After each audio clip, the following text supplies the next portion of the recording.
Son 10 yılda ortaya çıkan çok sayıda kanıt ve canlı tanıkların beyanları, insanlıktan nasibini almamış Çin Komünist rejiminin toplama kampındaki Uygurlar ve Tibetliler, Çin'deki Falun Gong uygulayıcıları dahil olmak üzere sayısız siyasi tutuklu ve düşünce mahkumlarının organlarını yasa dışı zorla topladığını ve özellikle de Uygurlardan çalınan canlı organların helal organ etiketiyle İslam ülkelerine satıldığını, Doğu Türkistan başta ülkedeki belirli havaalanlarında organ nakli için özel yeşil koridor oluşturulduğunu gösteriyor.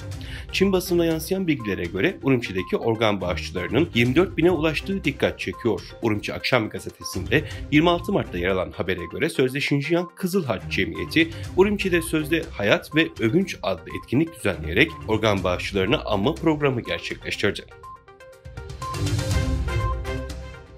Çin işgali altındaki Doğu Türkistan'da Uygur iş adamları ve liderleri toplama kamplarına veya cezaevlerine atılıp malları yağmalanıyor. Ticari faaliyetleri durduruluyor. Öbür taraftansa Doğu Türkistan'a doldurulan Çinliler içeri atılan Uygurların işlerine ve mallarına çöküyor. Xinjiang Gündelik Gazetesi'nde yer alan bilgiye göre Doğu Türkistan'daki sözde Xinjiang Uygur Özel Bölgesi Piyasa Denetleme İdaresi 2024 yılbaşı itibariyle 266.700'ü Doğu Türkistan'a konuşlandırılan Xinjiang Üretim ve İnşaat Kolordusu olmak üzere 2476 milyon resmi kayıtlı işletme bulunduğu ve bu rakamın bir önceki yıla göre %7,75'lik bir artış gösterdiğine işaret ediyor.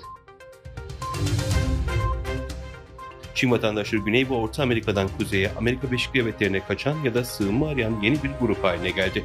Bu tehlikeli yolculuğu sınır atlamak olarak adlandırıyorlar ve bazen kazalarda yaşanıyor.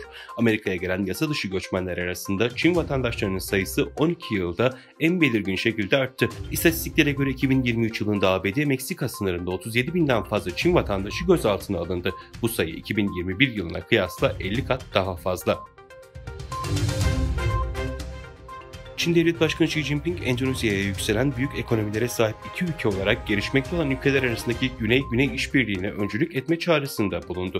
Çin Dışişleri Bakanlığı'ndan yapılan açıklamaya göre Xi, 14 Şubat'ta yapılan seçimlerde devlet başkanı seçilen ve göreve Ekim ayında başlayacak olan Endonezya Savunma Bakanı'nı seçimlerden sonraki ilk yurt dışı ziyaretinde ağırladı.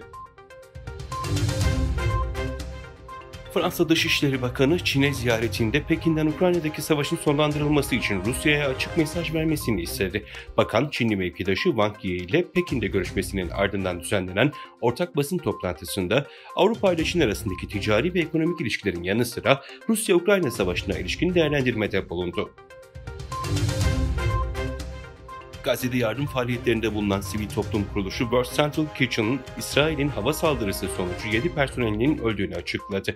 Dünya Mutfağı'nın kurucusu ve başkanı çalışanların İsrail ordusunun hava saldırısında öldüğünü belirtti.